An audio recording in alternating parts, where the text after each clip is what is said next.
Israel Hamas जंग के खिलाफ जर्मनी में प्रदर्शन हुआ है और इस दौरान प्रदर्शनकारियों की गिरफ्तारी भी हो रही है। जर्मनी ने इस तरह के प्रदर्शन पर रोक लगाई हुई है, लेकिन फिर भी प्रदर्शन किया गया है और इसके बाद वहां गिरफ्तारियां की जा रही हैं। और उनके लिए लोग सड़कों पे निकल आए। सड़कों पे निकल आने से मुझे याद आया कि सड़कों पे तो लोग पाकिस्तान में भी निकल आए, बेहतर तरीके से दुनिया को बताते हैं कि हम ना सिर्फ ये कि हमास के और फलस्तीन के साथ हैं, बल्कि हम वहां जाकर जंग लड़ने को भी तैयार हैं। जिसमें सबसे बड़ा मजाक जो मैं बताना चाहूंगा आपको 25 करोड़ लोगों को देखना, उन्होंने कहा जी हम तैयार हैं फाइनेंशियल मदद करने की और इशिया भेजने के लिए तैयार हैं फलस्तीन को। वाह! और बलोचिस्तान में मदद कर दो, लोग सड़कों पर बैठे भूख से मर रहे हैं यार, बच्चे बेच रहे हैं अपने। फलस्तीन की तहरीक जब अपने उरूज पे थी, यासर अरफात की क़यादत में PLO was acting like a state, तो उस वक्त भी पाकिस्तान का जो तल्लक था वो बुनियादी तौर पे बहुत बड़ा अनईजी और डिस्टर्बिंग किस्म की रिलेशनशिप थी फलस्तीन के साथ। तो बाद में जाके पाकिस्तान की जो कंफर्ट आई है वो आई है हमास के साथ, क्योंकि जैसा कि मैंने कहा कि पाकिस्तान की वजारत खारजा में या उसकी एस्टेब्लिशमेंट में ऐसे लोग बैठे हुए हैं जो इस्लामिक फंडामेंटलिस्ट सोच के साथ डील करने में कंफर्टेबल फील करते हैं। इनको करने से कोई फर्क नहीं पड़ता। उसकी वजह यह है, ये वही है जिन्होंने तालिबान के जश्न मनाए थे। अब ये फलस्तीन के, मेरा क्वेश्चन है इनके साथ, 1000 हमास का टेररिस्ट था जिन्होंने अंदर घुस के सारी जंग शुरू की है। अब 2 मिलियन लोग हैं। एक तरफ इनका ब्रादर इस्लामी मुल्क है मिस्र, उसने अपने बॉर्डर बंद कर दिए, वो इनको अंदर नहीं घुसने दे रहा। इजराइल ने पानी भी काट दिया, बिजली भी काट दिया, फूड भी बंद कर दिए। जय हिंद दोस्तों एक न्यूज निकल के आ रही है, भारतीय मीडिया में तो नहीं लेकिन पाकिस्तान मीडिया में बड़े जोर शोर से है कि इजराइल ने गाजा पट्टी में मस्जिद थी एक, उसके मीनार पे मिसाइल चला दी, इसलिए क्योंकि जो वांटेड क्रिमिनल्स थे, वांटेड टेररिस्ट थे, वो जाके मस्जिद में छुप गए थे। अच्छा, आप लोगों को पता है कि पाकिस्तान में भी यही सीन होता है कि जितने भी छटे हुए एक नंबर के आतंकवादी होते हैं, भारत के वांटेड होते हैं या फिर दहशतगर्द होते हैं, वो आपको किसी ना किसी मस्जिद में ही मिलेंगे और वो मरते भी मस्जिद में ही है। मस्जिद में ब्लास्ट हो गया, मस्जिद में आत्मघाती हमला हो गया, तो ऐसे ही मरते हैं और ये अधिकतर मस्जिद में ही छुपते हैं। तो भाई मस्जिद में ऐसा बताया जा रहा है पाकिस्तानी मीडिया की तरफ से, हालांकि ऑथेंटिक किसी न्यूज़ चैनल पे ऑफिशियल कोई वर्ल्ड वाइड इस पे नहीं आया है और भारतीय मीडिया पे भी ये चर्चाएं नहीं है, लेकिन मैं देख रहा हूँ पाकिस्तान में ARY न्यूज़, जियो न्यूज़, समा TV, इन सब ने कवर किया है कि इजराइल ने मस्जिद पे मिसाइल चला दी। अब हो भी सकता है पॉसिबल, क्योंकि जैसा मैंने आप लोगों को बताया कि ये जाते मस्जिद में ही छुपते हैं। आप लोग देख सकते हैं कि कैसे मस्जिद की मीनार पे गोलियां चलाई जा, गोलियां क्या जो भी है वो बरसाए जाने हैं, गोले वगैरह। तो पॉसिबल है भाई, ये आतंकवादी यहीं पे पाए जाते हैं। इजराइल कोई गलत तो नहीं कर रहा अगर वो अपने वांटेड टेररिस्ट को किल कर रहा है तो। जाना चाहते हैं।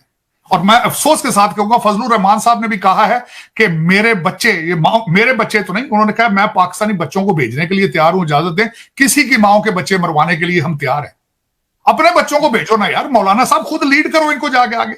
और सबसे बड़ी बात यह है कि इन्होंने उसने खालिद मिशाल ने कहा है अपनी स्टेटमेंट में कि उन्होंने कहा कि वी आर रेडी फॉर जिहाद। और यार किन लोगों को बता रहे हो जिहाद? हम लोग नहीं है जिहादी यार, हम पंजाबी लोग जिहाद नहीं करते, हम खुदा रहा है। हमारे तो पठान बच्चियां उठा के ले जाते थे, काबुल के बाजारों में बेचते थे, हमने तो उनके खिलाफ जिहाद नहीं किया। उसमें फलस्तीनी जो है वो पाकिस्तान पे एतबार नहीं कर सकते, चूंकि जनरल ज़िया की क़यादत में जब वो ब्रिगेडियर ज़िया थे तो ब्लैक सितंबर में जो शाह हुसैन ने कार्रवाई की थी फलस्तीनी कैंपों में, जिसमें सबसे ज़्यादा फलस्तीनी एक वक्त में किसी एक रात किसी एक जगह मारे गए, वो जगह थी जिसकी याद में ब्लैक सितंबर बनाया जाता है। मेरी तो समझ से बाहर है कि पाकिस्तान की इस आइसोलेशन की क्या वजह है। क्या दुनिया को इस चीज़ का पता है कि यार ये लोग सीरियस नहीं है? जो आपके ये जो लौंडे लपाड़े ये फिर रहे हैं, ये जो बिगड़े हुए घरों की औलाद है, ये जाए ना, अब जाए वहां की उनकी मदद करें जाके। और ट्विटर के साथ उनको पानी नहीं मिलेगा, सुन लो गौर से बात ये।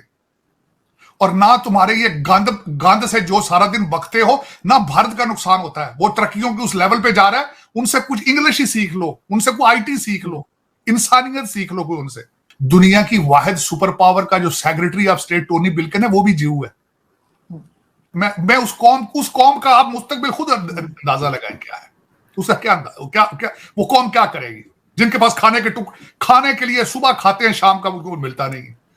तो सर दिमाग तो बहुत है इनके पास, इसलिए कि अभी जो BBC की एक रिपोर्ट आई थी उसमें उन्होंने कहा जो भिखारी पकड़े गए गल्फ से, वो कहते हैं कि जी पाकिस्तानी रुपीस में भीख मांगते हैं, फायदा नहीं होता, इसलिए हम दूसरी कंट्रीज में जाते हैं। तो कल परसों फिर DW ने भी किया है कि सऊदी अरेबिया में बुरके पहन के खवातीन आपकी पैसे सऊदी रियालों में मांग रही है। मैंने आपको शायद बताया था, मैं तो खुद विक्टिम है इस बात का। इन कुछ इस आंखों से अंधे लोग जो हैं, हरम शरीफ के अंदर मेरे सामने मुझसे बैठ के पैसे मांगते रहे, हरम शरीफ में, मस्जिद नबवी में मेरे से पैसे मांगते रहे बैठ। तो इस कौम को फिर मैं इसका क्या बताऊं आपको, आप किस मुल्क में बैठी हैं और इसका क्या फ्यूचर है, क्या बताऊं लेकिन ये कि इस वक्त हालात वहां पे ये हैं, आप देखिएगा आगे फ्यूचर में। उसकी वजह ये है, इनको ये चाहिए, ये जो इधर आपके इस्लाम के ठेकेदार सारे बैठे हैं, पहले लीबिया में देख लें क्या हालत हो रही है, पहले देखें इराक में हालत क्या हो रही है, सीरिया के अंदर क्या हालात हो रहे हैं। आप इन मुल्कों की खवातीन जो है सारे यूरोप के अंदर प्रोस्टिट्यूशन जाके ये जो आप कर रहे हैं, ना सिर्फ खैरात मांगती है बच्चियां इनकी, वहां पे सारी प्रोस्टिट्यूशन में इन्वॉल्व हो रही है। ये इस्लाम के ठेकेदार उस तरह तवज्जो नहीं देते सारे। लेकिन इसमें आरजू, मैं खैर क्या, मुझे किसी ने, मैंने आपको बताया था पिछले दिनों, किसी ने पूछा था, उसने कहा ताड़ साहब यहाँ पे पाकिस्तानी डायस्पोरा की हालत क्या है, हमारा क्या मुस्तकबिल है अमेरिका के अंदर। मैंने कहा जो फैक्ट्री के हालात हैं वही हमारे हालात, जिस फैक्ट्री से हम बन के आए हैं, अगर उसका मुस्तकबिल को प्रोडिक्ट कर सकते हो तो हमारा भी मुस्तकबिल प्रोडिक्ट कर लो। न्यूयॉर्क, यहां सबसे ज्यादा पाकिस्तानियों की आबादी है, एक काउंसिलमैन तक नहीं है वहां पे। एक पाकिस्तानी को टैलेंट लेके आगे निकलता है, 4 उसके खिलाफ टांगे उसकी खींचते हैं, आर्टिकल लिखते हैं, अखबारों में लिखवाते हैं पैसे दे के। बिल्कुल। तो फिर आप अंदाजा लगा लें। फिर देखिए, दुख है, मैं तो खैर मुहाजिर हूं आरजू, जिस तरीके से आपके आबाओ अजदाद को धोखा दिया गया है, मुझे भी उससे ही धोखा दिया गया है। मैं भी पढ़ा लिखा हूं, मेरी माँ टीचर थी, बाप वकील था, एक गलत होप लेके पढ़ता रहा हूं, पढ़ लिख के जवान हुआ तो उन्होंने कहा भी तुम्हारी यहां गुंजाइश को नहीं है, जाओ यहां से भाग जाओ, जिस तरह भाग रहे हैं, पैदल भाग रहे हैं, वीजे लेके भाग रहे हैं। मैं तो गॉड ब्लेस अमेरिका, जिसने मुझे संभाल लिया, जिसने इतनी इज्जत दी है, खाना देता है, शराफत के साथ मैं सोता हूं, उठता हूं। वरना वो जो आप जिस दोजख में रह रही हैं वो दोजख है। मैं हैरान हूं इस बात पे। रिश्वत के हालात देखें, बाहर निकल के देखें क्या हो क्या रहा है। बिल्कुल। और मैं बिल्कुल इस वक्त सिर्फ, मैं आज भी किसी से बात कर रहा था, मुझे सिर्फ 2 इंसानों पे अभी को उम्मीद है जो नजर आ रही है। एक आपके आर्मी चीफ है, दूसरे काजी फायज ईसा है। कई रोजाना कहते हैं जी आप कैसे बात कर रहे हैं, you are a lawyer and you are supporting army chief. मैंने कहा यस, उसकी वजह यह है कि आप वो कौम हो कि सिवाय फियर के, खौफ के अलावा आप काम नहीं कर सकते, और डंडे के बगैर आप नहीं चल सकते। और डंडा किसके पास है? वो आर्मी चीफ के पास है। लेकिन सर पाकिस्तान में आजकल तो सिर्फ अभी इनका रुख जो है, पहले कनाडा और इंडिया की तरफ था, ये यही बात करते थे यहाँ पे लोग, और पॉलिटिशियंस भी भारत की और कनाडा की बात होती थी। अब जो है वो इजराइल और फलस्तीन की बात होती है। पाकिस्तान के इश्यूज खत्म हो गए हैं या ये डिस्कस नहीं करना चाहते, छुप जाते हैं ये? आरजू, एक मुझे ये बताएं, आप कहें कि पाकिस्तान के इशू होता है अगर पूरी बाकी सारा कुछ ठीक हो, 1-2 इशू हो जो सारी सोसाइटी कोलैप्स कर गई हो, मॉरल, इकोनॉमिक नहीं है। इकोनॉमिक्स ठीक हो जाते हैं, इकोनॉमिक बिगड़े हो ठीक हो जाते हैं, लेकिन फ्लड आ गया फिर ठीक हो गया, कोविड आया फिर ठीक हो गया।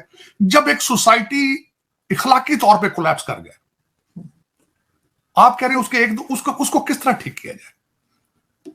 इस वक्त आपका ये हल है ये कि इसको पूरा डिसमेंटल किया जाए सारा। आपके एयरपोर्ट बंद कर देंगे, वैसे भी बंद ही हो रहे हैं क्योंकि पीआईए तो बैंकरप्टी हो रही है। वैसे भी इस वक्त फॉरेन एयरलाइंस आ रही हैं, वो आपकी लोकल करेंसी में तो टिकट देते नहीं है। वो कहते हैं वीजा मास्टर कार्ड पे डॉलरों में टिकट लेना है तो लो, नहीं लेना ना लो। वो भी जिस हालात से उनके भी पैसे यहां फंस जाते हैं। वो आपके एयरपोर्ट बंद होने चाहिए।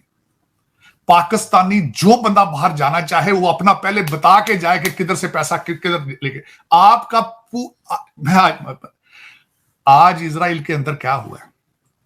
इमरजेंसी यूनिटी गवर्नमेंट बनाई गई है। जब तक आर्मी चीफ पाकिस्तान के अंदर इमरजेंसी यूनिटी गवर्नमेंट नहीं बनाएंगे, पाकिस्तान नहीं बचेगा। आज आपके हालात वही हैं जो इस वक्त गाजा के, आपके बिल्कुल। पाकिस्तान की बातों को ओआईसी, ठीक है, इस्लामिक ऑर्गेनाइजेशन भी रिजेक्ट करती हुई नजर आती है।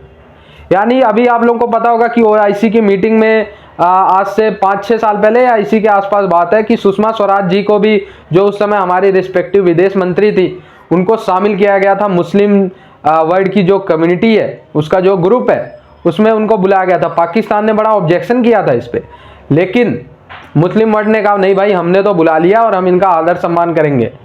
ठीक है, पाकिस्तान ने बड़ा रोना पीटना मचाया था कि अरे आपने हिंदुस्तान को कैसे बुला लिया, वो तो हिंदू मेजॉरिटी है। ओआईसी ने कहा बेटा तुम शांत रहो, तुमसे ज्यादा मुस्लिम पड़े हुए हैं भारत में।